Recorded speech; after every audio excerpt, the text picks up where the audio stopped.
ഈ ഓട വർഷങ്ങളായി ഈ അഴുക്കുചാലിൽ കൂടെ പോകുന്ന സ്ഥലത്ത് ഒരു വലിയ കുഴി രൂപാന്തരപ്പെട്ടിട്ടുണ്ട്. അവിടെ മഴയത്തും മറ്റു സ്ഥലത്തും മണ്ണ് വന്ന് അടയും. 10 അടിയോളം താഴ്ച ഉണ്ടെന്നാണ് പറയുന്നത്.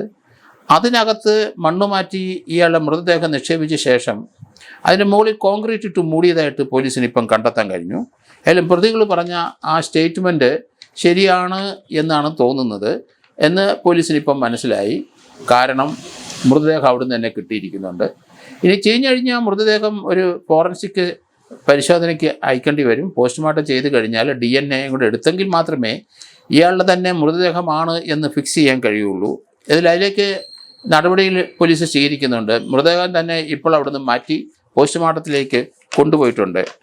എന്തായാലും ഈ ഇവർ ഈ തമ്മിലുള്ള ഈ സാമ്പത്തികമായ തർക്കം തന്നെയാണ് കൊലപാതകത്തിന് കാര്യമെന്ന് യാതൊരു സംശയം തന്നെയില്ല. അതിനെ സംബന്ധിച്ച കേസുകൾ പോലീസ് സ്റ്റേഷനിൽ നിലവിലുണ്ടായിരുന്നു.